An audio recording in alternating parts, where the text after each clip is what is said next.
ವೀಕ್ಷಕರೇ, ಟಿವಿ ವಿಕ್ರಮ ವಿಶೇಷ ಕಾರ್ಯಕ್ರಮಕ್ಕೆ ಸ್ವಾಗತ. ನಾನು ಶ್ವೇತಾ. ಆರೋಗ್ಯ ಸೂತ್ರ ಆಹಾರ ಪದ್ಧತಿಯ ಬಗ್ಗೆ ತಿಳಿಸಿಕೊಡುವಂತಹ ಹೊಸ ಕಾರ್ಯಕ್ರಮ ನಿಮಗಾಗಿ ತಂದಿದ್ದೀವಿ. ಅದುವೇ ಸೋಲಾಕ್ ಇಂಡಸ್ಟ್ರೀಸ್ ಪ್ರೈವೇಟ್ ಲಿಮಿಟೆಡ್ ಪ್ರಾಯೋಜಕತ್ವದ ಆರೋಗ್ಯ ಧ್ವಜ ಕಾರ್ಯಕ್ರಮ. ಈ ಕಾರ್ಯಕ್ರಮದಲ್ಲಿ ನಮ್ಮೊಟ್ಟಿಗಿದ್ದಾರೆ ವೈದ್ಯರಾದ ವಿನಯ್ ಅವರು, ಹಾಗೆ ಸೋಲಾಕ್ ಇಂಡಸ್ಟ್ರೀಸ್ ಪ್ರೈವೇಟ್ ಲಿಮಿಟೆಡ್ನ ಮ್ಯಾನೇಜಿಂಗ್ ಡೈರೆಕ್ಟರ್ ಆಗಿರುವಂತಹ ನಾಗನಗೌಡ ಪಾಟೀಲ್ ಅವರು. ಇಬ್ಬರಿಗೂ ಕೂಡ ಕಾರ್ಯಕ್ರಮಕ್ಕೆ ಸ್ವಾಗತ ಸರ್. ಕಳೆದ ಸಂಚಿಕೆಗಳಲ್ಲಿ ಆಳ್ವಿಕಾಳಿನ ಬಗ್ಗೆ ತಿಳ್ಕೊಂಡಿದ್ವಿ, ಹುರುಳಿಕಾಳಿನ ಬಗ್ಗೆ ತಿಳ್ಕೊಂಡಿದ್ವಿ, ಹಾಗೆ ಬೇಸಿಲ್ ಸೀಡ್ಸ್ ಬಗ್ಗೆ ಪಾನೀಯ ಕೂಡ ಇಟ್ಟಿದ್ದೀರಿ. ಇದಕ್ಕೂ ಮೊದಲು ಬೇಸಿಲ್ ಸೀಡ್ಸ್ ಈಗ ಬಹಳಷ್ಟು ಪ್ರಯೋಗಗಳಿದೆ. ಸಬ್ಜಾ ಸೀಡ್ಸ್ ಅಂತಾರೆ, ಕಾಮಕಸ್ತೂರಿ ಬೀಜ ಅಂತಾರೆ, ಕನ್ಫ್ಯೂಷನ್ಸು ಅಷ್ಟೇ ಇದೆ. ಸೊ ಈ ಸೀಡ್ಸ್ ಇತ್ತೀಚೆಗೆ ಸ್ವಲ್ಪ ಚಾಲ್ತಿಲಿ ಬರ್ತಾ ಇದೆ. ಸ್ವಲ್ಪ ಯಾರು ಆರೋಗ್ಯದ ಬಗ್ಗೆ ಕಾಳಜಿ ವಹಿಸ್ತಾ ಇದ್ದಾರೆ, ಫೈಬರ್ ಅನ್ನುವಂಥದ್ದಾಗಲಿ, ಈ ಬಹಳಷ್ಟು ಇದೆ ವಿಷಯಗಳು. ಸೊ ನೀವು ಹೇಳೋ ಪ್ರಕಾರ ಬೇಸಿಲ್ ಸೀಡ್ಸ್ ಅದಕ್ಕೂ ಒಂದು ಇತಿಹಾಸ ಇದೆಯಾ, ಹೇಳಿ. ಹೌದು, ಸನಾತನದಲ್ಲಿ ಮನೆಯಲ್ಲಿ ಕಾಮನ್ ಆಗಿ ಸಿಗೋಂಥದ್ದು ತುಳಸಿ ಗಿಡ. ಸೊ ತುಳಸಿದ ಆಕ್ಚುಯಲ್ ಪರ್ಪಸ್ ಏನಂತಂದ್ರೆ ನಮ್ಮ ಪ್ರಭಾವಳಿನ ಗಟ್ಟಿ ಮಾಡಕ್ಕೆ ಅಂತ. ಸೊ ನೀವೆಲ್ಲೇ ಹೊರಗಡೆ ಹೋಗ್ತಿದ್ದೀರಾ, 4 ಜನರ ಮೀಟ್ ಮಾಡ್ತೀರಾ, ನೆಗೆಟಿವ್ ಎನರ್ಜಿ ಕ್ಯಾರಿ ಮಾಡ್ತಿದ್ದೀರಾ, ಅದನ್ನ ತೆಗಿಬೇಕು ಅಂತಂದ್ರೆ ನೀವು ಮನೆ ಒಳಗಡೆ ಹೋಗ್ಬೇಕಾದ್ರೆ ನೀವು ತುಳಸಿ ಕಡೆಯಿಂದ ಹೋದ್ರೆ ತುಳಸಿ ನಿಮ್ಮನ್ನ ಕ್ಲೀನ್ ಮಾಡುತ್ತೆ ಅನ್ನೋದು ಒಂದು ನಂಬಿಕೆ. ಸೊ ಅಫ್ಕೋರ್ಸ್ ಈಗ ತುಳಸಿ ಇಲ್ಲ, ಸ್ಟಿಕ್ಕರ್ಗಳು ಬಂದಿದ್ದಾವೆ, ತುಳಸಿ ಸ್ಟಿಕ್ಕರ್ ಪೂಜೆ ಮಾಡ್ತಾರೆ. ಸೊ ಯಾವಾಗ ನಿಮಗೆ ಅಸಲಿ ಪರ್ಪಸ್ ಸಾಲ್ವ್ ಆಗಲ್ವಲ್ಲ, ಸೊ ಅವಾಗ ರೀಪ್ಲೇಸ್ಮೆಂಟ್ ಹುಡ್ಕೋತವೆ. ನಾವು ಮೊದಲು ಶೀತ ಆದಾಗ ಏನ್ ಮಾಡ್ತಿದ್ವಿ, ಕೆಮ್ಮಾದಾಗ ಏನ್ ಮಾಡ್ತಿದ್ವಿ, ಕಷಾಯಕ್ಕೆ 2 ಎಲೆ ತುಳಸಿ ಹಾಕಿ ಕುದಿಸಿದ್ರೆ ಅದು ನಿಮಗೆ ಶೀತ ಕೆಮ್ಮನ್ನೆಲ್ಲ ಕಡಿಮೆ ಮಾಡ್ತಾ ಇತ್ತು.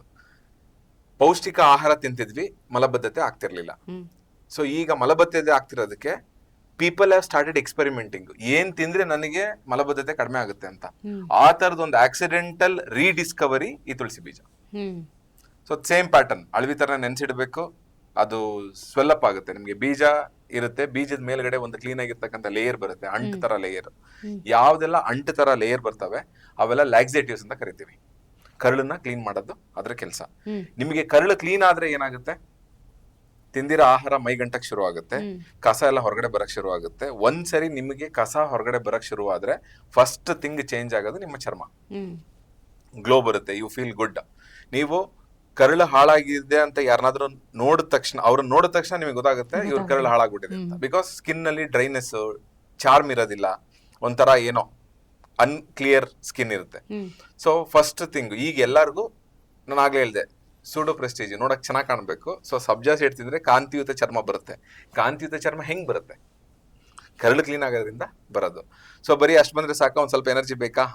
ಅದಕ್ಕೆ ಗೌಡ್ರು ಅದನ್ನೊಂದು ಸ್ಟ್ರಾಟಜಿ ಮಾಡ್ಬಿಟ್ಟಿದ್ದಾರೆ. ಸೊ ಇವರು ಮಿಕ್ಸ್ ಮಾಡ್ಕೊಂಡು ಕುಡಿದ್ರೆ ಸಾಕು, ಅದಕ್ಕೆ ಏನು ಎಕ್ಸ್ಟ್ರಾ ಮಾಡೋದೇ ಬೇಡ. ನೀವು ಹೇಳಿ ಸರ್, ಹಾಗಾದ್ರೆ ಈಗ ಬೇಸಿಲ್ ಸೀಡ್ಸ್ ಪಾನೀಯ ಇಟ್ಟಿದ್ದೀರಿ. ಸೊ ಇದು ಹೇಗೆ ತಯಾರಿಸಿದ್ರಿ, ಇದು ಹೆಂಗ್ ಮಾಡಿದ್ರಿ, ಅಂಡ್ ಮಾಡ್ಕೋಬಹುದಾ ಮನೇಲೆ? ಬಳಕೆ ಮಾಡೋದು ಹೇಗೆ? ಈಗ ಈ ಪ್ರಾಡಕ್ಟ್ ಅನ್ನೇ ಬಳಕೆ ಮಾಡಬೇಕು ಅಂದ್ರೆ ಸಿಂಪಲ್ ಕಾನ್ಸೆಪ್ಟ್ ಮೇಡಮ್. ನನ್ಗೇನಂದ್ರೆ, ನಾನು ಒಂದ್ಸರಿ ಪತಂಜಲಿ ಸ್ಟೋರ್ಗೆ ಹೋದೆ, ಅಲ್ಲಿ ಬೇರೆ ಬೇರೆ ಆಯುರ್ವೇದಿಕ್ ಐಟಮ್ಗಳನ್ನು ಕೊಡ್ತಿರ್ತಾರೆ ಅವರು.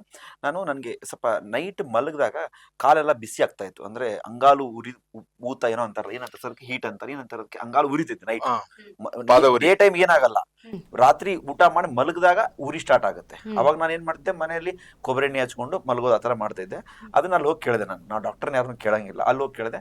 ಅವರು ಇದನ್ನ ಕೊಟ್ರು, ಯಾವುದು ಕಾಮಕಸ್ತೂರಿ ಬೀಜ ಕೊಟ್ರು. ಅವಾಗ ನಾನು ಅದನ್ನ ತಗೊಂಡೆ, ನಂಗೆ ರಿಸಲ್ಟ್ ಬಂತು, ಅದು ಕಡಿಮೆ ಆಯ್ತು. ಅದು ಮತ್ತೆ ಈಗ ನಾವು ಹೆಂಗಿದ್ರು 2 ಪ್ರಾಡಕ್ಟ್ ಮಾಡ್ತಾ ಇದೀವಿ. ನಮ್ಗೊಬ್ರು ಸಲಹೆ ಕೊಟ್ಟರು, ಮಲ್ಟಿಪಲ್ ಪ್ರಾಡಕ್ಟ್ ಇದ್ರೆ ಮಾತ್ರ ಜನ ಅಕ್ಸೆಪ್ಟ್ ಮಾಡ್ತಾರ ಅಂತೇಳಿ ಇದನ್ನೂ ಒಂದು ಆ್ಯಡ್ ಆನ್ ಮಾಡೋಣ ಅಂತೇಳಿ. ಇದನ್ನು ಸೇಮ್ ಮೇಡಮ್, ನಾನೇ ಯೂಸ್ ಮಾಡ್ತೀನಿ ಡೈಲಿ. 2 ಟೀ ಸ್ಪೂನು ನೈಟ್ ನೆನಾಕ್ತೀನಿ, ಬೆಳಗ್ಗೆ ಕನ್ಸಂಪ್ಷನ್ ಮಾಡ್ತೀನಿ, ಬೆಳಗ್ಗೆ ನೆನಾಕ್ತೀನಿ, ಸಾಯಂಕಾಲ ಕನ್ಸಂಪ್ಷನ್ ಮಾಡ್ತೀನಿ. ಆ ಥರ ಮಾಡೋದಷ್ಟೇ. ಇದು ಸರ್ ಹೇಳ್ದಂಗೆ ಯಾರಿಗೆ ಮಲಬದ್ಧತೆ ಅಂತಂದ್ರೆ ಏನಾಗುತ್ತೆ, ನಾನು ಮೊನ್ನೆ ಒಂದು ಎಕ್ಸಿಬಿಷನ್ ಅಲ್ಲಿ ಏನೋ ಆಯುರ್ವೇದಿಕ್ ಶಾಪ್ ಇತ್ತು, ಒಬ್ರು ಕೇಳಿದ್ರು, ಇವೆಲ್ಲ ವರ್ಕ್ ಆಗ್ತಾವ ಸರ್ ಅಂತ ಕೇಳಿದ್ರು. ನಾನು ಅವ್ರಿಗೆ ಕೇಳಿದೆ, ಸರ್ ನಂಗೆ ಗ್ಯಾಸ್ಟ್ರಿಕ್ ಪ್ರಾಬ್ಲಮ್ ಭಾಳ ಇದೆ, ಮಲಬದ್ಧತೆ ಭಾಳ ಇದೆ, ನನಗೆ ಇವೆಲ್ಲ ವರ್ಕ್ ಆಗ್ತಾವ ಅಂತ ನಾನು ಕೇಳಿದ್ರು. ನಾನು ಔಟ್ಸೈಡ್ ಪರ್ಸನ್ ಕೇಳಿದ್ರೆ, ಸರ್ ನೀವು ಟೀ ಕುಡಿತೀರಾ ಅಂತ ಕೇಳಿದೆ. ನಾನು ಕುಡಿತೀನಿ ಅಂತ ಹೇಳಿದ್ರೆ, ಟೀ ಕುಡಿಯೋದು ಬಿಡಿ ಸರ್ ಆರಾಮಾಗತ್ತೆ ಅಂತಂದ್ರೆ, ಸಾರಿ ಸರ್ ಟೀ ಕುಡಿಯೋದು ಬಿಡಂಗಿಲ್ಲ, ಇದು ಆರಾಮಾಗತ್ತಿಲ್ಲ ಅಷ್ಟೇ ಹೇಳಿದ್ದೀನಿ. ಅಂದ್ರೆ ಜನರಿಗೆ ಏನಂತಂದ್ರೆ, ನಿಮಗೆ ಆಹಾರಗಳನ್ನ ಕಂಟ್ರೋಲ್ ಮಾಡಿ ಅಂದ್ರೆ ಯಾರು ರೆಡಿ ಇಲ್ಲ. ಅವರು ಬ್ರೆಡ್ ಅನ್ನು ಬಿಡ್ಲಿಕ್ಕೆ ರೆಡಿ ಇಲ್ಲ, ಬಿಸ್ಕೆಟ್ ಅನ್ನು ಬಿಡ್ಲಿಕ್ಕೆ ರೆಡಿ ಇಲ್ಲ, ಟೀ ಬಿಡ್ಲಿಕ್ಕೆ ರೆಡಿ ಇಲ್ಲ, ಕಾಫಿ ಬಿಡ್ಲಿಕ್ಕೆ ರೆಡಿ ಇಲ್ಲ. ಮತ್ತೆ ಅವನ್ನೆಲ್ಲ ಮೇಂಟೈನ್ ಮಾಡ್ಲಿಕ್ಕೆ ಇವೆಲ್ಲ ಬೇಕಾಗತ್ತೆ. ಇವಾಗ ನೀವೆಲ್ಲ ತುಂಬ್ಕೊಂಡ್ಬಿಟ್ಟಿರ್ತೀರ ನೈಟು, ಅದು ಕ್ಲೀನ್ ಆಗ್ಬೇಕಂದ್ರೆ ಇಂಥವು ಸರ್ ಹೇಳಿದ್ರಲ್ಲ ಅಂಟು ಪದಾರ್ಥ. ಈಗ ನೋಡಿ, ನಮಗೆ ಬೆಂಡಿಕಾಯಿ ತಿಂದ್ರೆ ಮಲಬದ್ಧತೆ ಬರಲ್ಲ, ಬೆಂಡಿಕಾಯಿ ಹುಡ್ಕೊಂಡು ಹೋಗಕ್ಕಾಗಲ್ಲ ನಮ್ಮ ಜನರಿಗೆ. ಜವಳಿಕಾಯಿ, ಆ ಜವಳಿಕಾಯಿ ನಾವು ತಿಂದ್ರೆ ಚೌಳಿಕಾಯಿ ಅಂತಾರಲ್ಲ ಅದು. ಜವಳಿ ಗೋರಿಕಾಯಿ ಅಂತ ಚೌಳಿಕಾಯಿ ಅದನ್ನ ತಿಂದ್ರೆ ಅವನ್ನೆಲ್ಲ ಅಲರ್ಜಿ ನಮ್ಗೆ ಯಾಕೆ ಬರಲ್ಲ ನಮ್ಗೆ, ಯಾಕಂದ್ರೆ ನಮ್ಗೆ ಮಶ್ರೂಮು, ಗೋಬಿ ಮಂಚೂರಿ ಇದೆಲ್ಲದರ ಮುಂದೆ ನಮ್ಮ ಇದು ಅಂದ್ರೆ ಒಂಥರ ತತ್ಸಾರ ಅವೆಲ್ಲ. ಅವು ಅವ್ರ ತಂದೆ ತಾಯಿಗಂತೂ ಅಷ್ಟು ಬೈತಾರ ಅದನ್ನ ಮಾಡಿದ್ರೆ ಮನೆಯಲ್ಲಿ, ಆ ತರ ಹೋಗಿದೆ. ಅದಕ್ಕೆ ನೀವು ಆ ಒಂದು ಮಲಬದ್ಧತೆ ಹೋಗ್ಲಾಡಿಸ್ಬೇಕು, ನಮ್ಮ ದೇಹ ಇದ್ದಿದ್ರಲ್ಲೇ ಉತ್ತಮ ಆಗಿರ್ಬೇಕಂತಂದ್ರೆ ಇದನ್ನ ಬಳಸಬೇಕು. ಮತ್ತೆ ಕೋಲ್ಡ್ನೆಸ್, ಈ ಕೆಲವರಿಗೆ ಹೀಟ್ ಬಾಳ್ ಆಗ್ತಿರ್ತದೆ, ಹೆವಿ ಹೀಟ್ ಅನಿಸ್ತಿರ್ತೈತಿ, ಅದ್ರ ಬದಲಿ ಕೆಲವೊಂದು ಗುಳಿಗೆಗಳನ್ನ ತಗೊಂತಾರೆ, ನಮ್ಮ ತಂದೆನೇ ತಗೊಂತಾರೆ, ಟ್ಯಾಬ್ಲೆಟ್ ತಗೊಂತಾರೆ, ಬಟ್ ಇದನ್ನ ತೊಗೊಳಕ್ ಅಡಿಯಿಲ್ಲ ಅವರು. ಹಂಗೆ ಎಲ್ಲರ ಮನೆಯಲ್ಲಿ ಸಮಸ್ಯೆ ಇದೆ. ಬಟ್ ಯಾರು ನಮ್ಮ ಮಾತನ್ನು ಕೇಳೋದು ಬೇಡ. ನಾವು ಇನ್ನೊಂದು ಏನ್ ಹೇಳ್ತೀವಿ ಅಂದ್ರೆ, ಎಲ್ಲರಿಗೂ ಒಂದು ನಾವು ಕಸ್ಟಮರ್ಗೆ ವಿನಂತಿ ಮಾಡ್ಕೊಳೋದು ಏನಂತಂದ್ರೆ, ನೀವು ಇವೆಲ್ಲಾ ಪ್ರಾಡಕ್ಟ್ ನಾವು ಹೆಸರು ಹೇಳಿದೀವಿ, ಅಳವಿ ಕಾಳು ಅಂತ ಹೇಳಿದೀವಿ, ಹುರುಳಿ ಕಾಳು ಅಂತ ಹೇಳಿದೀವಿ, ಪ್ಲಸ್ ಕಾಮ್ ಕಸ್ತೂರಿ ಬೀಜ ಅಂತ ಹೇಳಿದೀವಿ. ಈ ಮೂರನ್ನು ನೀವು ಗೂಗಲ್ ಸರ್ಚ್ ಮಾಡಿ, ಗೂಗಲ್ ಅಲ್ಲಿ ಏನ್ ಹೇಳುತ್ತೆ ಕೇಳಿ, ಆವಾಗ ಈ ಪ್ರಾಡಕ್ಟ್ ಅನ್ನ ಬಳಸಲಿಕ್ಕೆ ಸ್ಟಾರ್ಟ್ ಮಾಡಿ. ನಮ್ಮ ವೆಬ್ಸೈಟ್ ಹೋಗಬೇಡಿ. ಸೀಡ್ಸ್ ಡ್ರಿಂಕ್ ಬಗ್ಗೆ ಹೇಳಿದ್ರಲ್ಲ, ಇದು ಪೌಡರ್ ರೀತಿಯಲ್ಲೇ ಇದೆಯಾ? ಕಾಳು ಇದು ಕಾಳೆ ಇದೆ ಅಲ್ಲ, ಈಗ ನ್ಯೂ ಪ್ರಾಡಕ್ಟ್ ಮಾಡಿರೋದು ಕಾಳು ಇದೆ ಮೇಡಮ್, ಕಾಳೆ ಇದೆ, ಪೌಡರ್ ಮಾಡಿಲ್ಲ. ಪೌಡರ್ ಮಾಡಿದ್ರೆ ಅದ್ರ ಒರಿಜಿನಾಲಿಟಿ ಬರಲ್ಲ ಮೇಡಮ್, ಅದು ಸ್ವೆಲ್ಲಿಂಗ್ ಆಗಲ್ಲ ಪೌಡರ್ ಮಾಡಿದ್ರೆ. ಅದಕ್ಕೆ ಅದು ಕಾಳಿನ ರೂಪದಲ್ಲೇ ಸ್ವೀಕರಿಸಬೇಕಾಗುತ್ತೆ. ಓಕೆ, ನೀವು ಏನಂದ್ರೆ ಹೇಗ್ ಹೇಳ್ತಾ ಇದ್ದೀರಾ, ರಾತ್ರಿ ಸೋಕ್ ಮಾಡಿ ಬೆಳಿಗ್ಗೆ ಕುಡಿಬೇಕು, ಇಲ್ಲ ಬೆಳಿಗ್ಗೆ ಸೋಕ್ ಮಾಡಿ ಸಂಜೆ ಕುಡಿಬಹುದು. ಸಪ್ಪೆ ಆಗಿದ್ರೆ ನಮ್ ಜನ ಕುಡಿಯಂಗಿಲ್ಲ, ಅದಕ್ಕೆ ಅದಕ್ಕೂ ಆರ್ಗ್ಯಾನಿಕ್ ಜಾಗ್ರೆಟ್ ಪೌಡರ್ ಆಡ್ ಮಾಡಿದೀವಿ. ಸ್ವಲ್ಪ ಸ್ವೀಟ್ ಇದ್ರೆ ಕುಡಿತಾರೆ ಅಂತೇಳಿ, ಕುಡಿಬೇಕಂತ ಆಸೆರ ಪಡ್ತಾರೆ ಅಂತ. ಜನರಿಗೆ ಹೆಂಗಿದೆ ಅಂದ್ರೆ, ಕಹಿ ಇತ್ತಂದ್ರೆ ಔಷಧ ಕುಡಿಯಂಗಿಲ್ಲ, ಅದಕ್ಕೆ ಸ್ವಲ್ಪ ಸಕ್ಕರೆ ಆಡ್ ಮಾಡ್ಕೊಟ್ರೆ ಔಷಧನ ಕುಡಿತಾರೆ. ಡಾಕ್ಟರ್ ಮೊದ್ಲು ಏನ್ ಮಾಡಿದ್ರು ನೋಡಿ, ನಾವು ಚಿಕ್ಕವರಿದ್ದಾಗೆಲ್ಲ ಔಷಧಿಗಳೆಲ್ಲ ಕಹಿ ಇರ್ತಿದ್ವು. ಈ ನಮ್ಮ ಮಕ್ಕಳು ಕುಡಿಯೋ ಔಷಧಿ ಹೆಂಗ್ ಚಾಕ್ಲೇಟ್ ಇದ್ದಂಗಿದಾವೆ. ಯಾಕೆ ಮಕ್ಕಳು ಕುಡಿತಿಲ್ಲ, ಚಾಕ್ಲೇಟ್ ಆಡ್ ಮಾಡಿದ್ರು ಅವರು. ಹಂಗೆ ನಾವು ಸ್ವಲ್ಪ ಇದರಲ್ಲಿ ಆರ್ಗ್ಯಾನಿಕ್ ಜಾಗರಿ ಪೌಡರ್ ಆಡ್ ಮಾಡಿದೀವಿ, ಅಂದ್ರೆ ಜನ ಕುಡಿಲಿ ಅನ್ನೋ ಉದ್ದೇಶಕ್ಕೆ. ಹೆಲ್ದಿ ಆಗಿರುತ್ತೆ. ಅಂದ್ರೆ ಏನಂದ್ರೆ ಅದು ಅಂಟಿನ ಪದಾರ್ಥ ಕ್ರಿಯೇಟ್ ಆಗ್ಬೇಕು, ಸ್ವೆಲ್ಲಿಂಗ್ ಕ್ರಿಯೇಟ್ ಆಗ್ಬೇಕಲ್ಲ ಸುತ್ತಲೂ ಕಾಳಿನ ಮಧ್ಯೆ, ಅದಕ್ಕೆ ಅದನ್ನ ಸೋಕ್ ಮಾಡ್ಬೇಕು, ನೈಟ್ ಸೋಕ್ ಮಾಡಿ ಮಾರ್ನಿಂಗ್ ಕುಡಿಬೇಕು. ಸರ್, ಈಗ ಹೇಳ್ತಾ ಇದ್ರಲ್ಲ ಬಾಡಿ ಹೀಟ್ ಕೋಲ್ಡ್ ಬಗ್ಗೆ, ಅವರು ಸ್ಮೈಲ್ ಕೊಡ್ತಾ ಇದ್ರು. ಇಲ್ಲ, ದೇಹ ಅನ್ನೋದು ಹೀಟ್ ಕೋಲ್ಡ್ ಅಲ್ವೇ ಅಲ್ಲ, ಡಿಹೈಡ್ರೇಷನ್ ಅಲ್ವಾ, ದೇಹಕ್ಕೆ ಬೇಕಾಗುವಷ್ಟು ನೀರ್ ನಾವು ತುಂಬಿಸ್ಬಿಟ್ರೆ ಅದು ಹೀಟ್ ಕೋಲ್ಡ್ ಅಲ್ಲ, ಒಂದು ಸಮಸ್ಥಿತಿ. ಅದೇ ಅಲ್ಲೇ ಇರೋದು ದೊಡ್ಡ ಸಮಸ್ಯೆ. ನಮ್ ದೇಹಕ್ಕೆ ಎಷ್ಟು ಇದಕ್ಕೊಂದು ಪರಿಹಾರ ಇದೆ. ಎಲ್ಲರೂ ವಾಟರ್ ಬಾಟ್ಲ್ ಕ್ಯಾರಿ ಮಾಡ್ತಾರ, ಬೆಳಿಗ್ಗೆ ಹೋಗ್ಬೇಕಾದ್ರೆ ಹಾಕೊಂಡ್ ಆಗ್ಬಿಡ್ಲಿ ಇದಕ್ಕೆ. ಬೆಸ್ಟ್ ಅದು. ಬೆಳಿಗ್ಗೆ ಆಫೀಸ್ಗೆ ಹೋಗ್ಬೇಕಾದ್ರೆ, ಸ್ಕೂಲ್ಗೆ ಹೋಗ್ಬೇಕಾದ್ರೆ, ಕಾಲೇಜ್ಗೆ ಹೋಗ್ಬೇಕಾದ್ರೆ, ಈಗ ನಾವ್ ಮತ್ ನೆನ್ಸಿಡ್ರಿ ಕುಡೀರಿ ಅಂದ್ರೆ ಚಪಾತಿ ತಂದ್ರು ಅಂತಾರೆ. ಸೊ ಇವ್ರ ಏನ್ ಮಾಡ್ಬೇಕು, ಬೆಳಿಗ್ಗೆ ಆಫೀಸ್ಗೆ ಹೋಗ್ಬೇಕಾದ್ರೆ ಒಂದ್ ಚಮಚ ಇದ್ ಹಾಕೊಳ್ಳಿ, ನೀರ್ ತುಂಬಿಸ್ಕೊಳ್ಳಿ, ತಗೊಂಡೋಗ್ಲಿ. ಸೊ ಇವ್ರು 2 ಅವರ್ 3 ಅವರ್ ಗ್ಯಾಪ್ ಕೊಡ್ತಾರೆ. ಯಾರು 2 ಅವರ್ ಒಳಗ್ ಅದನ್ನ ಕುಡಿಯಲ್ಲ. ಸೊ ಅಲ್ಲಿ ಹೋದ್ಮೇಲೆ ಕುಡಿಯೋಷ್ಟೊತ್ತಿಗೆ ಅದು ಸ್ವೆಲ್ ಆಗಿರುತ್ತೆ. So they can make it interesting. ನಿಂಬೆಹಣ್ಣು ಬೇಕಾದ್ರೆ ಇಟ್ಕೊಂಡು ತಗೊಂಡೋಗ್ಬೋದು. ಸೊ ಅವಾಗ ಅವ್ರಿಗೆ ಅದೊಂದು ಫ್ಲೇವರ್ ಬರುತ್ತೆ. ನಾರ್ತ್ ಇಂಡಿಯಾದಲ್ಲಿ ನಿಮಗೆ ಶಿಕಂಜಿ ಅಂತ ಮಾಡ್ತಾರೆ, ಸೊ ಇದನ್ನೇ ಮಾಡೋದು. ಸೊ ಅದ್ ಮಾಡ್ಕೋಬಹುದು.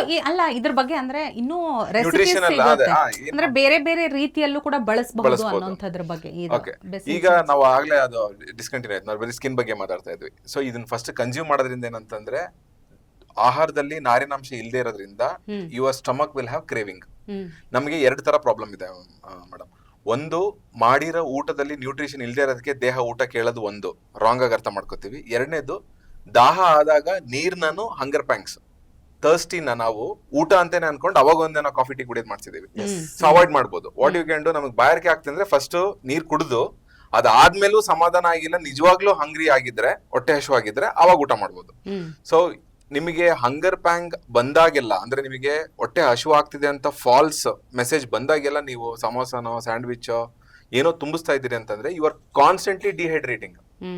ನಿಮ್ಮ ಹೊಟ್ಟೆ ಒಂದು ಮಿಕ್ಸಿ ಅಂತ ತಗೊಂಡ್ರೆ ಅದು ರುಬ್ಬಕ್ಕೆ ನೀರ್ ಬೇಕು. ನೀವು ಅದ್ ಯಾಕೋ ಲೋಡ್ ಜಾಸ್ತಿ ಆಯ್ತು ಅಂದಾಗ ಮತ್ತೊಂದ್ ಸ್ವಲ್ಪ ಆಗ್ತಿದೆ. ಸೊ ಹೊಟ್ಟೆ ಅಂಟಾಗ್ಬಿಡುತ್ತೆ, ಕರಗದಿಲ್ಲ. ಸೊ ಅನ್ನನಾಳದಿಂದ ಹೊಟ್ಟೆಗೆ ಹೋಗುತ್ತೆ, ಜಠರಕ್ಕೆ ಹೋಗುತ್ತೆ. ಜಠರದಿಂದ ನಿಮಗೆ ಸ್ಪ್ಲೀನು ಪ್ಯಾಂಕ್ರಿಯಾಸ್ ಇದೆ, ಅದು ಜ್ಯೂಸಸ್ ನ ಸೆಕ್ರೇಟ್ ಮಾಡಿದ್ಮೇಲೆ ನಿಮ್ಮ ಲಿವರಿಗೆ ಬರಬೇಕು. ಲಿವರ್ ಅಲ್ಲಿ ತನ್ನ ಕೆಲಸ ಮಾಡ್ಬೇಕು, ಅದು ಫ್ಯಾಟ್ ಮೆಟಾಬಲೈಸೇಷನ್, ಬೈಲು ಅದೆಲ್ಲ ಆಗಿ ಸಣ್ಣ ಕರಳಿಗೆ ಬರಬೇಕು. ಸಣ್ಣ ಕರಳಿಂದ ರಕ್ತ ಆಗಿ ಉಳಿದಿರೋ ಕಸ ದೊಡ್ಡ ಕರಳಿಗೆ ಹೋಗ್ಬೇಕು. ದೊಡ್ಡ ಕರಳಿಂದ ಹೊರಗಡೆ ಬರೋದ್ನ ಮಲ. ದೇಹದಿಂದ ಹೊರಗಡೆ ಬರಕ್ಕೆ there are so many ways. ಕಣ್ಣೀರಿದೆ, ಮೂಗಿದೆ, ಬಾಯಿ ಇದೆ, ಕಿವಿ ಇದೆ, ಚರ್ಮ ಇದೆ, ಮಲಮೂತ್ರ ವಿಸರ್ಜನೆ ಇದೆ. ದೇಹದ ಒಳಗಡೆ ಹಾಕ್ಬೇಕಾದ್ರೆ you should give only good quality things.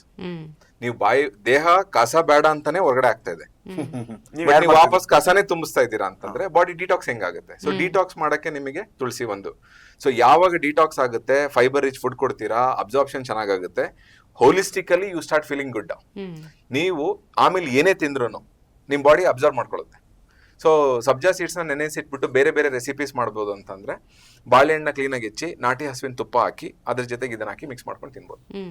Allergy ಇಲ್ಲ ಅಂದ್ರೆ ಕ್ಯಾಶ್ಯೂನಟ್ ಅಲರ್ಜಿ, ಆಲ್ಮಂಡ್ ಅಲರ್ಜಿ, ನಾವು first of all dry nuts ನಾನು ಯಾರಿಗೂ ರೆಕಮೆಂಡ್ ಮಾಡಲ್ಲ, ಬಟ್ ನೀವು ರೆಸಿಪಿ ಕೇಳಿದ್ರೆ ಅಂತ ಹೇಳ್ತಿರೋದು. ಅಕಸ್ಮಾತ್ ಮಕ್ಳಿಗೆ ಇಂಟ್ರೆಸ್ಟಿಂಗ್ ಮಾಡಬೇಕು, ಆ ಭ್ರಮೆ ಇದೆ ನಮಗೆ ಡ್ರೈ ಫ್ರೂಟ್ಸ್ ತುಂಬಾ ಹೆಲ್ದಿ, ನಟ್ಸ್ ತುಂಬಾ ಹೆಲ್ದಿ, ಸೀಡ್ಸ್ ತುಂಬಾ ಹೆಲ್ದಿ ಅಂತ, ವಿಚ್ ಇಸ್ ನಾಟ್ ಟ್ರೂ. ನಾವು ಒಂದೊಂದು ಭ್ರಮೆಗಳಿಗೆ ಉತ್ತರ ಕೊಡ್ತಾ ಸಂಚಿಕೆಗಳು ಡೆಫಿನೆಟ್ಲಿ.